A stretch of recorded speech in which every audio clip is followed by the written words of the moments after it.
અહીં જ્ઞાન સૂર્ય સંચરે આપણું ચિત્ત પ્રકાશિત કરે. અહીં જ્ઞાન યજ્ઞ સહુ કરે ચિત્તનું વિશ્વ વિકાસિત કરે.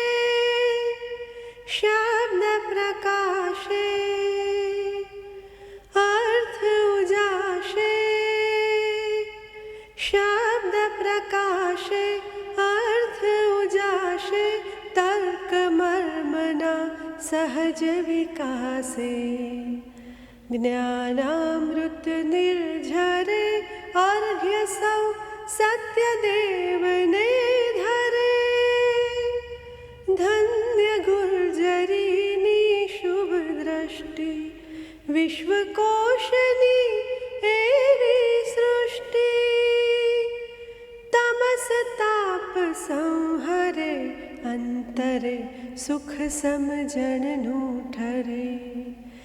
રેવા જળશી શક્તિદાયિની સત્ય સમુદા મુક્તિદાયિની. વિશ્વ વિહાર જ કરે શીલ સત્વ સંભરે. ગુર્જરી વિશ્વરૂપને વરે. ગુર્જરી વિશ્વરૂપને વરે. ગુર્જરી વિશ્વરૂપને વરે. આજે સ્મરણ થાય છે સરદાર વલ્લભભાઈ પટેલનું, અને ક્યારેય એમનું સ્મરણ આપણને નથી થતું. આઝાદી પૂર્વેના સમયે અને આઝાદી પછીના સમયે આ દેશને જે સમસ્યાઓ સહેવી પડી છે એ સમયે આપણને હંમેશા એમ લાગ્યું છે કે જો સરદાર પટેલ હોત, સરદાર પટેલનું માર્ગદર્શન હોત, અથવા તો એમણે આપેલા વિચારો એનો આપણે અમલ કર્યો હોત તો આ દેશની તસવીર કોક જુદી જ હોત. એમાં પણ આજે જ્યારે ચીન સાથેના આપણા સંબંધો ઘણા વણસી ગયા છે અને ચીન ભારતને સતત એક રીતે એમ કહીએ કે આંતરરાષ્ટ્રીય ક્ષેત્રે પણ નામોશી અપાવવા પ્રયત્ન કરે છે. હવે સમયે આપણને સ્વાભાવિક રીતે વિચાર થાય કે એ સમયે 1950ના ગાળામાં સરદાર વલ્લભભાઈ પટેલે ચીન અને તિબેટ વિશેની પોતાની દૃષ્ટિ કેવી હતી અને ત્યાં શું શું આયોજનો કરવા જોઈએ, કેવી રીતે વ્યૂહરચના ઘડવી જોઈએ અને એમાં એમની કેવી દૂરંદેશી હતી, એની ઘણી વાતો આપણે થોડી સાંભળી છે. પણ આજે આદરણીય શ્રી લહેરી સાહેબ પાસેથી એ વિષયમાં એક ઊંડું અવગાહન આપણને પ્રાપ્ત થશે. રાજુલામાં જન્મેલા શ્રી પી કે લહેરી, એમણે અભ્યાસ કર્યો મુંબઈની સેન્ટ ઝેવિયર્સમાં. 1967માં ઇન્ડિયન રેલવેમાં જોડાયા અને એ પછી 2 વર્ષ બાદ એ IAS થયા.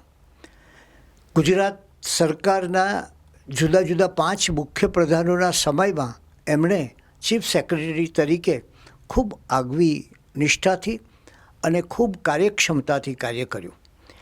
એ જ રીતે NIFTમાં એ પોતે એક્ઝિક્યુટિવ ડાયરેક્ટર હતા અને ગુજરાત જે સરદાર સરોવર નર્મદા નિગમના ચેરમેન તરીકે એમણે જે કામ કર્યું, હું માનું છું એના CMD તરીકે જે કામ કર્યું, એ કામ એ એમની એક યશગલગીરૂપ કામ છે.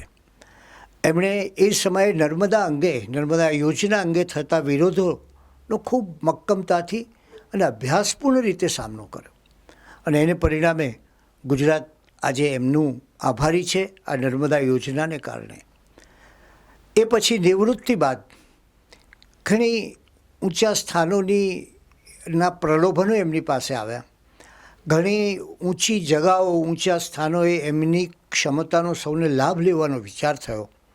પણ પી.કે. લહેરી સાહેબે એમ વિચાર કર્યો કે નિવૃત્તિ પછી સામાજિક સેવાનું કામ કરવું, અને એમણે સદવિચારમાં જે કામ કર્યું, આજે એક સદવિચાર જે હરિભાઈ પંચાલે કરેલું અને ખૂબ સરસ ચલાવેલું, પણ આજે એ સદવિચાર જાણે કોઈ અનેક પ્રવૃત્તિઓના ગગનગામી આકાશમાં ઘૂમતું આપણને લાગે છે. એવી જ રીતે સોમનાથ તીર્થ, એ તીર્થના સેક્રેટરી તરીકે, એના ટ્રસ્ટના સેક્રેટરી તરીકે જે એમની કામગીરી બજાવી, અને આજે આ તીર્થ એક અનેક સુવિધાઓવાળું, અનેક નવા આયોજનોથી આમ આપણને એમ લાગે કે ખરેખર આ સોમનાથ તીર્થ આજે આપણી એક આખી સંસ્કારી ભૂમિનો એક મોટો પ્રભાવ આપતી એક તીર્થ બની ગયું છે. ગુજરાત વિશ્વકોશ ટ્રસ્ટના પણ એ ટ્રસ્ટી છે, અને આ રીતે અમારા દ્વારા, એટલે કે આ ટ્રસ્ટ દ્વારા એમણે સરદાર સ્મરણ સરદારનું એ પુસ્તક પણ લખીને આ ટ્રસ્ટને આપ્યું છે, અને એ પુસ્તક ખૂબ લોકચાહના પામ્યું હતું.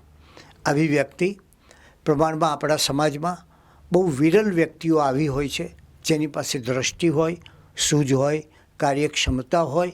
એવી વ્યક્તિ એમની પાસેથી આજે એક એવા પ્રશ્નો ઉપર ઊંડાણપૂર્વકના અભ્યાસમાંથી મળેલી વિગતો આપણે પામીએ, અને હું માનું છું કે એને કારણે આજનો આ સરદારના સ્મરણનો દિવસ આપણો ધન્ય બની જશે.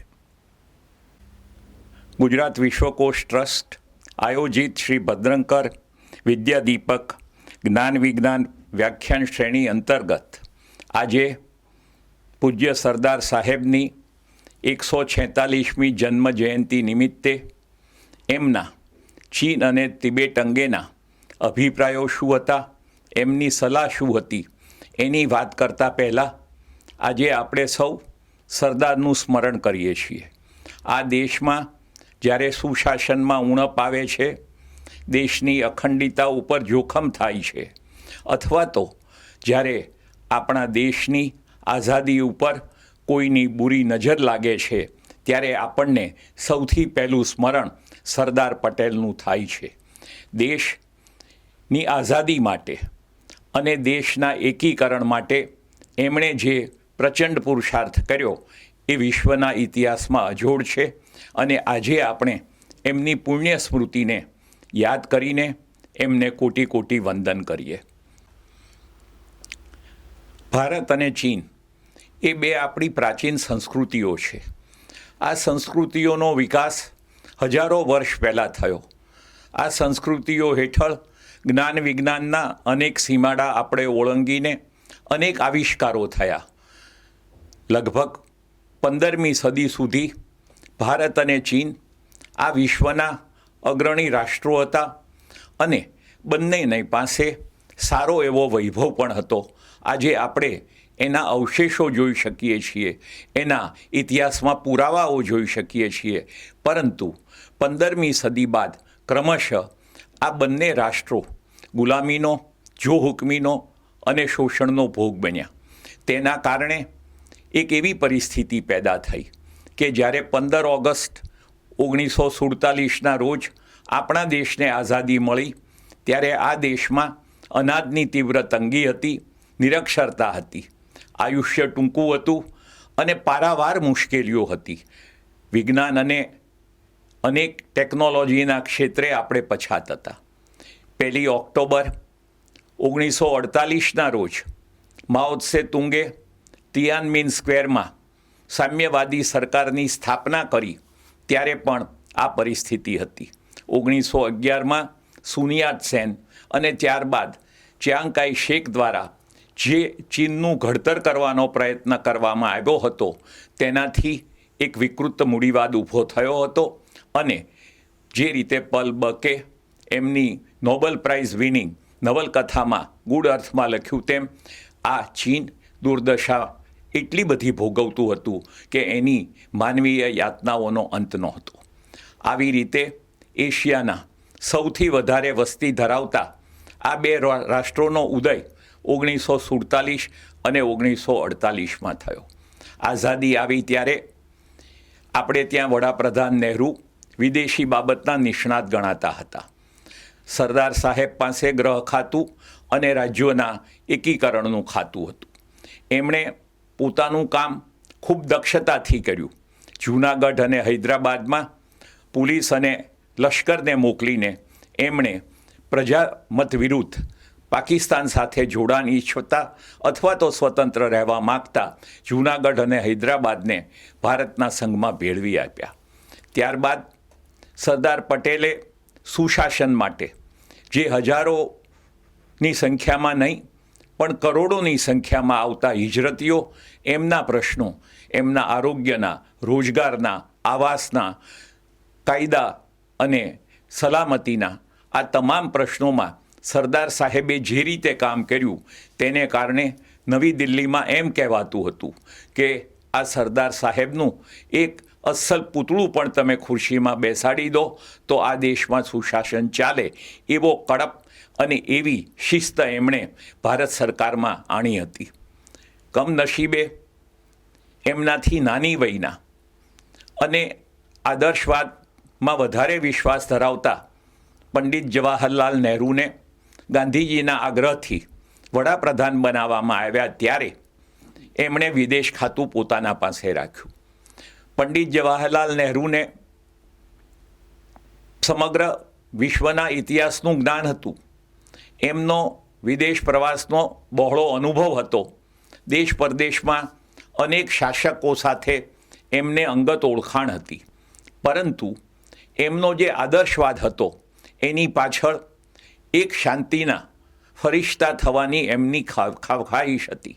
તેના કારણે એમણે ચીનનો પક્ષ લઈને 1948થી ચીનને, ખાસ કરીને આ સામ્યવાદી ચીનને વિશ્વના દેશોમાં, ખાસ કરીને યુનોમાં સ્થાન મળે તે માટે એમણે પ્રયત્નો શરૂ કર્યા હતા.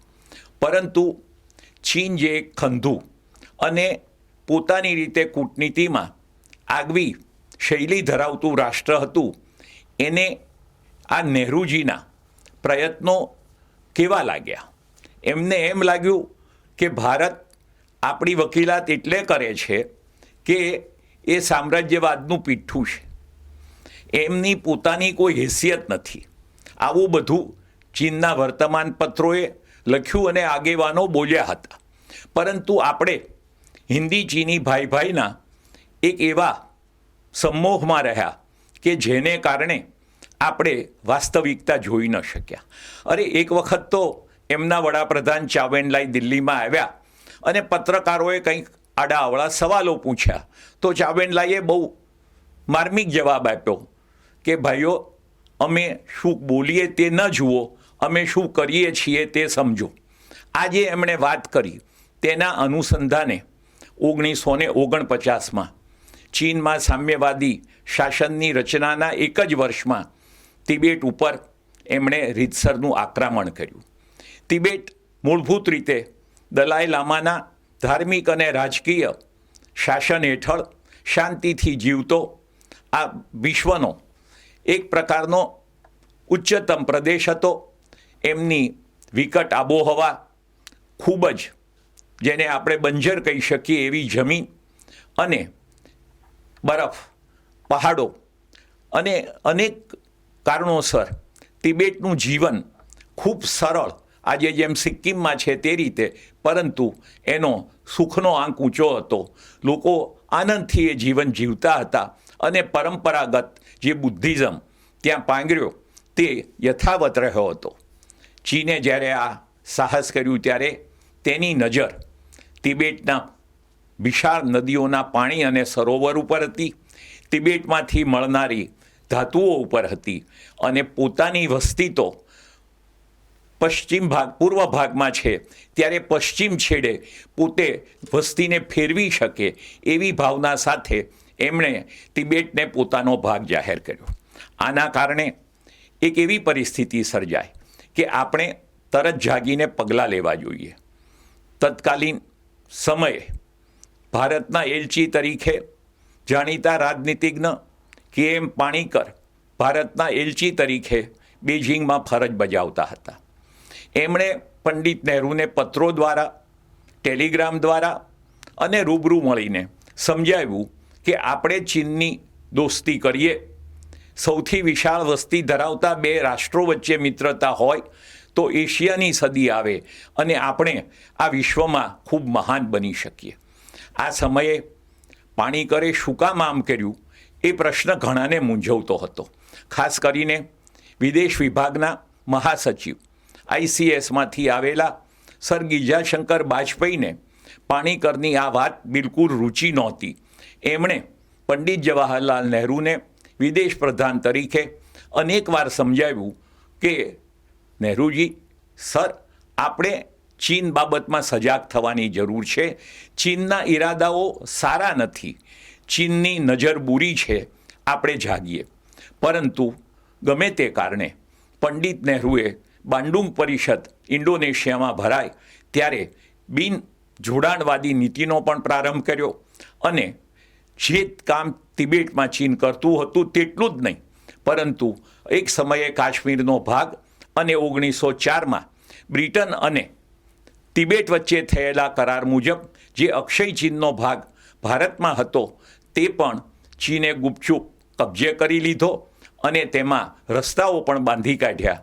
તે સમયે સ્વાભાવિક રીતે આપણા વિદેશી અને સંરક્ષણ નિષ્ણાતોનો એવો મત હતો કે હિમાલય તો મોટી દિવાલ છે, એ પાર કરીને કોઈ આવવાનું નથી.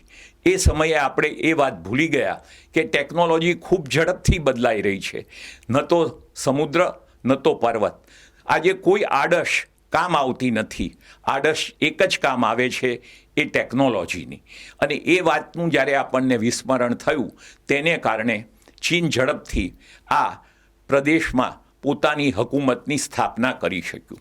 આવા સમયે સર ગિરજાશંકર બાજપેયીએ સરદાર સાહેબને મળીને વાત કરી. તમામ અધિકારીઓનો સરદારમાં પૂર્ણ વિશ્વાસ હતો અને સરદારને એમની શક્તિમાં પણ પૂરેપૂરી શ્રદ્ધા હતી. ICSને જૂના કરાર પ્રમાણે ચાલુ રાખવા અને પાઉન્ડમાં પેન્શન આપવા સુધીની વાત એમણે જ્યારે પાર્લામેન્ટમાં મનાવી ત્યારે સરદારે સ્પષ્ટ કહેલું કે હું આ કામ કરું છું એ ખૂબ સમજી વિચારીને કરું છું. આ લોકો બુદ્ધિમાન છે, અનુભવી છે, એની રોજીરોટી એ રળી રહેશે, પણ આ નવોદિત દેશમાં વહીવટી તંત્રને સુદૃઢ રાખ્યા વિના આપણે કશો વિકાસ ન કરી શકીએ, કશું કામ ન કરી શકીએ. એટલે આપણને એની સેવાની જરૂર છે અને એ સેવા લેવામાં મને કોઈ સંકોચ નથી, મને એમની દેશભક્તિમાં કોઈ શંકા નથી. એ પણ સરવાળે ભારતીય છે. આવા ઉદાત્ત અભિગમ સાથે જ્યારે સરદાર સાહેબે ICS અને નવી અખિલ ભારતીય સેવાઓની રચના થઈ તેમાં IASને પ્રાધાન્ય આપ્યું અને મેટકાફ હાઉસ જે ટ્રેનિંગ સેન્ટર હતું એમાં એમણે જે પ્રથમ પ્રવચન આપ્યું એ આજે એ દિવસને સિવિલ સર્વિસ દિવસ તરીકે ઉજવીએ છીએ. 21 એપ્રિલના રોજ એમણે જે વાત કરી એ આજે પણ સુવર્ણ અક્ષરે કોતરીને દરેક કચેરીમાં રાખવા જેવી છે. દરેક મંત્રીએ અને સચિવે એનું ફરજિયાત અધ્યયન કરવાની જરૂર છે. એમણે બંને માટેની ફરજો અને એમના અધિકારો, એકબીજા પ્રત્યેનું સંતુલન કેમ જાળવવું એની જે સલાહ આપી છે એ મને લાગે છે કે જાહેર વહીવટની તાલીમમાં એક પાયાનો પ્રશ્ન ઉકેલી આપે કે કોઈ પણ બે અલગ અલગ પૂર્વ ભૂમિકા ધરાવતી વ્યક્તિઓ કામ કરતી હોય ત્યારે એમના વચ્ચે કેમ સંતુલન ગોઠવવું એ વાત સરદાર સાહેબે એમાં સમજાવી હતી. આના કારણે અધિકારીઓમાં સરદાર ખૂબ જ પ્રિય હતા. સરદાર પ્રત્યે અનેક અધિકારીઓનો આદર એમની પાછળથી લખાયેલી અનેક આપણને ચોપડીઓ પુસ્તકોમાં જોવા મળે છે. VP મેનન હોય, શંકર હોય કે સર ગિરજાશંકર વાજપેયી હોય, જે એ જ HM પટેલ હોય, દરેકે સરદાર વિશે ઘણું લખ્યું, ઘણી વાતો કરી. એ સૌની વાતનો એક સૂર હતો કે સરદાર સાહેબ હંમેશા મુદ્દાને મહત્ત્વનો ગણતા હતા. કોણ વ્યક્તિ અભિપ્રાય આપે છે એ જરૂર જોતા હતા, પરંતુ એ અભિપ્રાય અને મુદ્દાથી દેશને શું લાભ થશે એ વિચારવાનો વિવેક સરદારમાં વિકસ્યો હતો અને અમુક અંશે જન્મજાત હતો. સર ગિરજાશંકર વાજપેયીએ જ્યારે સરદારને આ વાત કરી ત્યારે એમની તબિયત નાદુરસ્ત રહેતી હતી. છતાં એમણે વાજપેયીને કહ્યું કે તમે મારી હાજરીમાં આના અંગેની સંપૂર્ણ વિગતો સાથેનો પત્ર પંડિતજી ઉપર તૈયાર કરાવો અને પછી હું એ મંત્રીમંડળમાં રજૂ કરી અને ચીન તિબેટ અંગેનો જે પ્રશ્ન છે તે અંગે તમારી જે વાત છે એ પ્રમાણે કરવા માટે પ્રયત્ન કરીશ. આ દિવસ હતો 7 નવેમ્બર 1950. સરદાર સાહેબનું અવસાન 15 ડિસેમ્બર 1950ના રોજ થયું. તે પહેલાં 8-10 દિવસે દિલ્હી છોડીને એ મુંબઈ આવ્યા. એટલે એમના મૃત્યુ પહેલાં 38મા દિવસે અને એમની તબિયત લથડી એના પહેલાં 15-20 દિવસે એમણે આ પત્ર લખ્યો હતો.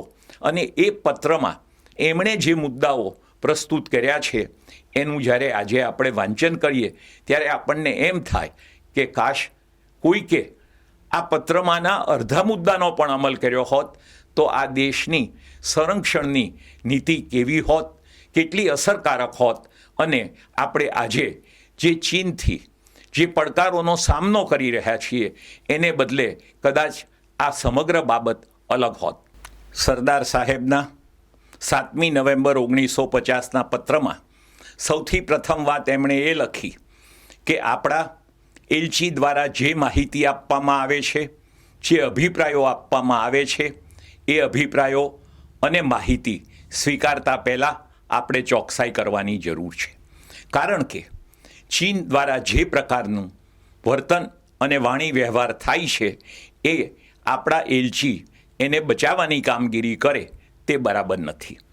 એમણે એ વાત દોહરાવી કે તિબેટ એ હંમેશા એક અલગ રાષ્ટ્ર રહ્યું છે, એની સંસ્કૃતિ અલગ છે, અને એ દલાઈ લામા અને બુદ્ધિઝમને દૂર કરવા માટે આ સામ્યવાદી કારસો હોય, સામ્યવાદીઓ હોય એટલે સામ્રાજ્યવાદી ન હોય એવું માનવાને કોઈ કારણ નથી. એટલા માટે આપણે ચીનથી ચેતતા રહેવું જોઈએ અને આપણી સમગ્ર વિદેશ નીતિને ચીનને કેન્દ્રમાં રાખીને ઘડવી જોઈએ. અને તે અંગે એમણે જે સૂચનો કર્યા તેમાં સૌથી પહેલું એમણે એ કહ્યું કે જે ચીનનો તિબેટ ઉપરનો દાવો છે એનો આપણે સ્પષ્ટપણે ઇનકાર કરવો જોઈએ. આપણે દલાઈ લામાને ત્યાં આપણા એલચી મોકલી અને તિબેટ જોડે આપણે અલગ સંબંધ વિકસાવવો જોઈએ. ચીનનો ભારત પ્રત્યે જે દુર્ભાવ છે, અવિશ્વાસ છે, તે ધ્યાને લેતા ચીનની દરેક દરખાસ્ત કે વાત આપણે ખૂબ ચિંતા સાથે અને કાળજી સાથે જોવી જોઈએ. સામ્યવાદ જે છે તે વિસ્તારવાદી નીતિ અપનાવે અને એમના માટે ભારત સાથે તો એક તિબેટનું મેકમોહન લાઇન દર્શાવતું એગ્રીમેન્ટ છે, કરાર છે, સંધિ થયેલી છે. અને 1904માં એટલે લગભગ 40 વર્ષ ઉપર એને સમય થઈ ગયો છે. પરંતુ એ સંધિનો જ્યારે ચીન ઇનકાર કરે ત્યારે સૌથી વધારે ચિંતા સરદારને બર્માની થતી હતી. કારણ કે બર્મા અને ચીન વચ્ચે પણ સરહદનું નિર્ધારણ થયું નહોતું. એટલે એમની ચિંતા એ હતી કે બર્માના માર્ગે પણ આપણા બંગાળના ઉપસાગર સુધી આવવા માટે ચીન પ્રયત્ન કરશે. આ સાથે સાથે સરદાર સાહેબે એ પણ વાત કરી કે ચીનની પ્રજા હાંસ છે, મોંગલ વંશની છે, અને આપણા ઉત્તર પૂર્વના વિસ્તારમાં સિક્કિમમાં, નેપાળમાં અને ભૂતાનમાં પણ મોંગોલ જાતિની પ્રજા વસે છે.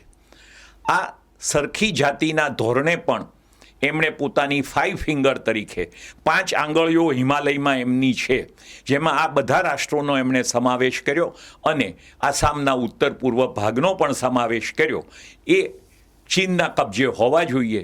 એ જો વસ્તુ બને તો ચીન હિમાલયની ઊંચાઈથી ભારત ઉપર પોતાનો પ્રભાવ પાડી શકે અને ભારતીય લશ્કરને નિસહાય સ્થિતિમાં મૂકી શકે એવી પરિસ્થિતિ હતી.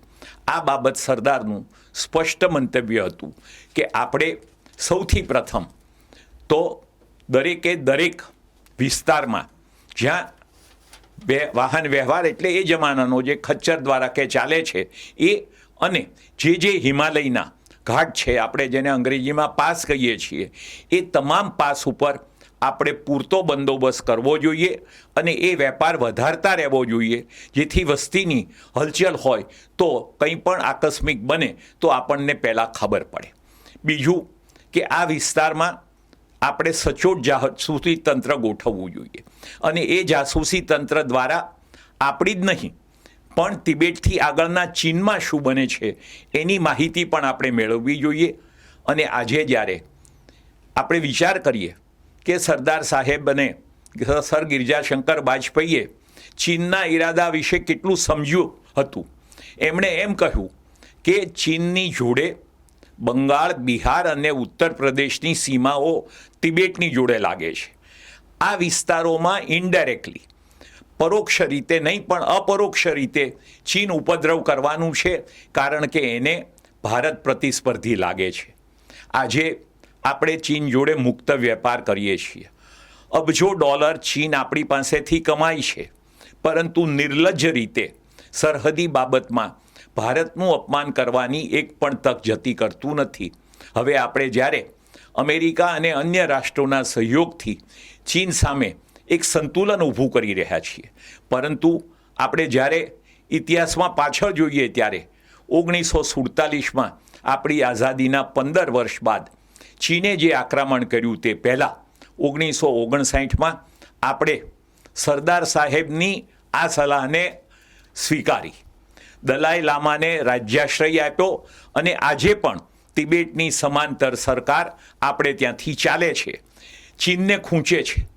ચીનની પહેલી માગણી હંમેશા એ છે કે આ સમાંતર સરકાર વિખેરી નાખી દલાઈ લામા સહિત તમામ આગેવાનોને અમારે હવાલે કરો.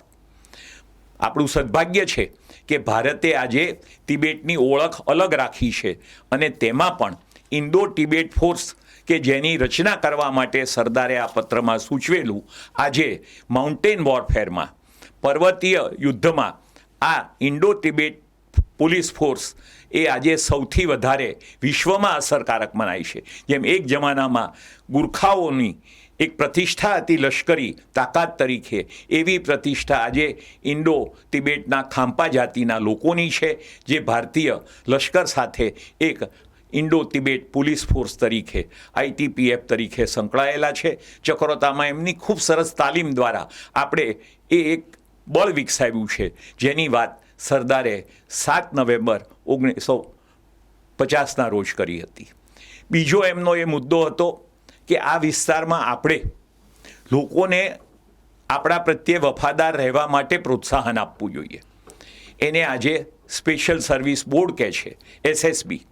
ઉત્તરાખંડથી માંડીને અનેક જગ્યાએ આ SSB કામ કરે છે અને અનેક લોકોને ભારત પ્રત્યે કેમ લોકોની લાગણી વધે, આ લોકોને શસ્ત્રો પણ આપ્યા છે કે આકસ્મિક પ્રસંગે શત્રુનો સામનો પોતાની રીતે કરી શકે. આપણે જેમ હોમગાર્ડ હોય છે એમ SSB તો સશસ્ત્ર છે અને એની રચના પણ આપણે 1962 પછી કરી, જે દર્શાવે છે કે આપણે આ કામ જો 1950માં કર્યું હોત તો 1962ની જે નાલેશીભરી પરિસ્થિતિમાં આપણે મુકાયા એ કદાચ ન મુકાયા હોત. પછી સરદારે વાત કરી કે જે સિલ્ક રૂટ આજે કહે છે, ચીન એને વન બેલ્ટ વન રૂટ કહે છે, OBOR. એ યોજનામાં એ ભારતને જોડવા માગે છે, પરંતુ એ રસ્તો જ્યાં જ્યાં ભારતની જમીનમાંથી પસાર થાય છે એ જમીન ભારતની છે એમ સ્વીકારવા તૈયાર નથી. અને એ પણ સારી વાત છે કે આ વન બેલ્ટ વન રોડનો ભારત સરકારે શરૂઆતથી જ વિરોધ કર્યો અને સ્પષ્ટપણે જણાવ્યું કે જ્યાં સુધી તમે સરહદનો પ્રશ્ન ન ઉકેલો ત્યાં સુધી તમને આંતરમાળખાકીય સુવિધાઓ માટે મદદ કરવાની અમારી કોઈ ઈચ્છા નથી, અમારી કોઈ જવાબદારી નથી. અમે એનો વિરોધ કરીશું અને એને રોકવા માટે પ્રયત્ન કરશું. ચીનની મહાઆર્થિક સત્તા હોવાને નાતે અનેક રાષ્ટ્રોએ, અનેક યુરોપિયન રાષ્ટ્રોએ પણ આ વન બેલ્ટ વન રોડમાં જોડાવાનું નક્કી કર્યું. જો કે કોરોના કાળમાં ચીનની પ્રતિષ્ઠા ધૂળધાણી થઈ છે, ત્યારે હવે એમના માટે વૈશ્વિક કક્ષાએ ભૂમિકા ભજવવામાં ઘણા અંતરાયો ઊભા થયા છે. એ આપણા માટે થોડી આશ્વાસનની વાત છે. પરંતુ ફરી એક વખત આપણે સરદાર પટેલની ચીન અને તિબેટ અંગેની નીતિની વાત કરીએ તો એમણે એમ કહ્યું હતું કે આપણે એ જોવું જોઈએ કે બ્રિટન આ ઝઘડામાં શું કામ રસ લે. એમણે સંધિ કરી હતી, આપણને આપીને ગયા. એમને ચીન જોડે વેપાર વધારવો છે એમ એની સરકાર કહે છે. અને અમેરિકા તો સરદાર કહે છે કે અમેરિકાને પણ આપણા કરતાં ચીન વાલું લાગે તેવા ચિહ્નો હું જોઈ રહ્યો છું. અને થયું એવું જ કે આ ઘટનાના બીજા 12 વર્ષ પછી 1962 અને 1974માં જેનો ઝંડો લઈને પંડિત નહેરુ ફરતા હતા એ ચીનને યુએનના સિક્યોરિટી કાઉન્સિલના વીટો પાવર સહિત પ્રવેશ અમેરિકાએ અપાવ્યો અને ફોર્મોસાને રક્ષણની ખાતરી આપી, પરંતુ ફોર્મોસાને યુએનઓની બહાર કરી દીધું. એ વાત સરદાર સમજતા હતા કે બ્રિટન હોય કે અમેરિકા હોય. અને એની બાબત એક બહુ સરસ ઉદાહરણ મહાદેવભાઈ દેસાઈએ એમની ડાયરીમાં નોંધ્યું છે કે એક વખત ગાંધીજીએ સરદારને કંઈક પૂછ્યું કે આ અંગ્રેજ એટલે શું? એટલે એણે કીધું કે પાઉન્ડ, શિલિંગ ને પેન્સ. જે રૂપિયા ગણી લે, પોતાની કરન્સી ગણી લે એવી આ પ્રજા છે. એમને ધંધામાં, શોષણમાં, આર્થિક લાભમાં રસ છે. એ વાત સરદાર સાંગોપાંગ સમજતા હતા અને એને કારણે એમણે પંડિત નહેરુને ચેતવણી આપી કે આપણે ચીનથી સાવધ થઈએ. આટલું જ નહીં, સરદાર સાહેબે સૌથી વધારે કામ એ કર્યું આ પત્ર દ્વારા કે એમણે 8 મુદ્દાનો એક કાર્યક્રમ આપ્યો કે સૌથી પ્રથમ આપણે લશ્કરને આ વિસ્તારમાં ક્રમશઃ ગોઠવી એમને સુવિધા અને શસ્ત્રોનો બંદોબસ્ત કરીએ. એમણે બીજું કહ્યું કે આપણે નેપાળ, તિબેટ, ભૂતાન, બર્મા સહિત તમામ રાજ્યોને વિશ્વાસમાં લઈને ચીન ભરોસાપાત્ર નથી તેવું સમજાવીએ. ત્રીજી વાત એમણે કરી જે પત્રમાં લખી હતી કે આ ટ્રેડ રૂટો યથાવત ચાલે એ માટે આપણે આપણી સલામતીની વ્યવસ્થા કરીએ. ચોથી વાત કરી કે આપણા એક સામાન્ય પ્રતિનિધિ છે, ટ્રેડ રિપ્રેઝેન્ટેટિવ તિબેટમાં, એમને આપણે ઉપરના લેવલે લઈ જઈએ અને તિબેટ સાથેના આપણા સંબંધો વધારીએ. જોકે આ સમયે તિબેટમાં દલાઈ લામા હતા, પરંતુ એની સરકાર કે એમની શક્તિ નહોતી, કારણ કે ચીને એમને લશ્કરી રીતે લાસાને ઘેરી રાખેલું. અને 62માં જે યુદ્ધ થયું તે પહેલાં 1959માં દલાઈ લામા કેમ નાસીને આવ્યા એ દલાઈ લામા એ એમની જીવનકથામાં લખાવ્યું છે. સમગ્ર બાબતનો આપણે અભ્યાસ કરીએ તો એક વાતની આપણને ખાતરી થાય કે સરદારે જે આગાહી કરી હતી કે આ લુચ્ચાઈવાળા રાજ્ય જોડે જ્યારે કામ પાડો છો ત્યારે સતર્ક કરો, એ જ કામ જો દલાઈ લામાએ ન કર્યું હોત તો દલાઈ લામા પણ ભારતની ભૂમિ પર પહોંચ્યા ન હોત. ચીન સાથેના કામમાં સદાય જાગૃત રહેવાની અને સૌને સાથે રાખવાની ચીને જે સલાહ આપી હતી એનો અમલ આપણા કરતાં ચીને વધારે કર્યો. ચીને આ બધા રાષ્ટ્રોમાં પોતાનો પગ પેસારો કર્યો. બાંગ્લાદેશ નવું રાષ્ટ્ર છે ત્યાં સુધી પહોંચ્યું છે. શ્રીલંકામાં એમણે મૂડીરોકાણ કર્યું, માલદીવમાં એમણે મૂડીરોકાણ કર્યું. એ જે કામો એમણે કર્યા છે એને આપણે આજે આપણી પાસે વિકાસની એક સ્થિતિ છે કે જેમાં આપણે ઘણું પાડોશી રાષ્ટ્રો જોડે કરી શકીએ. સાર્ક જે બન્યું હતું એ આજે એમાં ચીન નહોતું, આ બધા રાષ્ટ્રો હતા, એ આજે નિષ્પ્રાણ બન્યું છે. કોઈ કામ નથી કરી શકતું કારણ કે ચીન એને કામ કરવા દેતું નથી. અંદરનો ડખો થાય છે.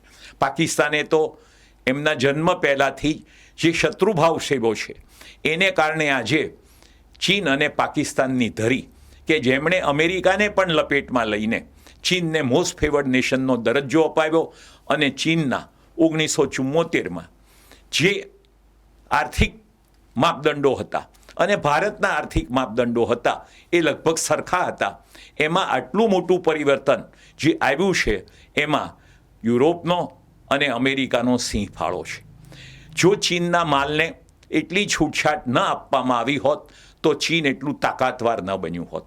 આજે હવે અમેરિકા પણ રઘવાયું થયું છે. અમેરિકાને ખ્યાલ આવ્યો છે કે સાઉથ ચીનના દરિયાથી શરૂ કરીને સમગ્ર પેસિફિક ઉપર અને આ બાજુ હિન્દી મહાસાગર ઉપર પગદંડો જમાવવા માટે ચીન સક્રિય બન્યું છે. ચીનની નીતિમાં એક સાતત્ય રહ્યું છે. એમાં ક્યારેક ઉતાર ચઢાવ જરૂર આવે છે, પરંતુ ચીન એક તસુ પણ એમણે બૃહદ ચીનની જે કલ્પના કરી છે એમાંથી પાછું હટવા તૈયાર નથી. ક્યાંક સમાધાન કરે, ભલે દલાઈરામાં ત્યાં રહ્યા, પરંતુ આજે આપણા કોઈ પણ સત્તાધારી દલાઈ લામાને મળે તો પણ ચીનને વાંકવું પડે છે. દલાઈ લામા એમના વિવાદિત વિસ્તાર અરુણાચલ પ્રદેશમાં જાય તો પણ ચીનને વાંકવું પડે છે. આ જ્યારે બધું થાય છે ત્યારે આપણને સરદાર સાહેબની ચીન અને તિબેટ બાબતની એમના 7 નવેમ્બર 1950ના પત્રમાં લખેલી તમામ સલાહો યાદ આવે છે. સરદાર સાહેબનું સ્મરણ કરતાં આપણે એ કહીએ કે હે સરદાર, આપે અમને રસ્તો બતાવ્યો, આપે અમારો માર્ગ પ્રકાશિત કર્યો, અમે એ માર્ગે ચાલવામાં નિષ્ફળ રહ્યા, નબળા રહ્યા. એનું પરિણામ તો અમે 12 જ વર્ષ પછી ભોગવ્યું. તેમ છતાં આજે એ ઘટનાને પણ લગભગ 58 વર્ષ થયા. 58 વર્ષ પછી પણ સરદાર સાહેબે જે આગાહીઓ કરેલી, જે સલાહો આપેલી, એ એટલી જ પ્રસ્તુત છે. અને હું આ ઈચ્છા રાખું કે આપણા દેશના નીતિ નિર્ધારકો સરદાર સાહેબના પત્રનું પુનઃ પઠન કરે. સરદાર સાહેબે જે કહ્યું છે એને મમળાવે, એના પર વિચાર કરે અને સાંપ્રત પરિસ્થિતિમાં સરદાર સાહેબનો જે અભિગમ છે એને ફક્ત એક વાક્યમાં વર્ણવવો હોય તો આપણે કહી શકીએ કે દેશ હિત સર્વોપરી છે, બાકી બધું ગૌણ છે. દેશ હિત ખાતર જે કરવું પડે તે કરવું જ પડે. એમાં ન તો પ્રમાદ ચાલે, ન તો વિદમ થાય. એમાં કોઈ ઉપેક્ષાનો ભાવ ન હોઈ શકે, એમાં કોઈ ડર ન હોઈ શકે. જે સલાહ હૈદરાબાદના આક્રમણ વખતે બ્રિટિશ સેનાપતિએ સરદારને કહ્યું કે એમના પાસે ઘણા વિમાનો છે અને એ મુંબઈ, અમદાવાદ, હૈદરાબાદથી શરૂ કરી બેંગ્લોર, મદ્રાસ, આ બધા ઉપર બોમ્બ વર્ષા કરશે. તો સરદારનો જવાબ એટલો જ હતો, ભલે કરે, આપણે આપણું લક્ષ્ય સિદ્ધ કરવું છે. આ જે તાકાત, ઠંડી તાકાત અને સમજણ, કુનેહ અને વ્યવહાર કુશળતા સરદાર સાહેબની આજે જન્મજયંતિ છે ત્યારે આપણે પુનઃ સ્મરણ કરીએ. આપણે એક વાતનું ધ્યાન રાખીએ કે સરદાર સાહેબનો શબ્દદેહ દેખીતી રીતે ઓછો છે, પરંતુ 1946માં બંધારણ સભા મળી અને 26 જાન્યુઆરી 1950ના રોજ બંધારણ બન્યું. એની ચર્ચામાં સૌથી વધારે ફાળો તમામ કલમો ઉપર સરદાર સાહેબે એમનો અભિપ્રાય આપ્યો છે. એ વાંચીએ ત્યારે આપણને ખ્યાલ આવે છે કે સરદાર સાહેબ એક વ્યવહાર કુશળ માણસ હતા. બહુ વિચારતા હશે કે કેમ, એની પણ ઘણા શંકા કરે છે. એમના શબ્દો પણ તળપદા, એટલે એમને કેટલું સમજાતું હશે એવી પણ વાતો સમાજવાદી મિત્રો એ જમાનામાં કરતા હતા. પરંતુ આજે જ્યારે એમનો જે શબ્દદેહ આપણી પાસે સચવાયો છે, એમના ધારદાર પ્રવચનો છે, એમના લખાણો છે અને દુર્ગાદાસ પેપરમાં એ તમામની જ્યારે સંગ્રહિત કરીને આપણા સમક્ષ રજૂ કરવામાં આવ્યું છે ત્યારે સરદાર સાહેબનો અભ્યાસ કરવાનો સંકલ્પ કરીએ. અને સરદાર સાહેબનો અભ્યાસ કરશું તો આપણે દેશ હિત માટે કશુંક વિચારી શકશું, સારું કામ કરી શકશું. એવી શ્રદ્ધા સાથે હું મારું વક્તવ્ય પૂર્ણ કરું છું. જય હિન્દ, જય સરદાર.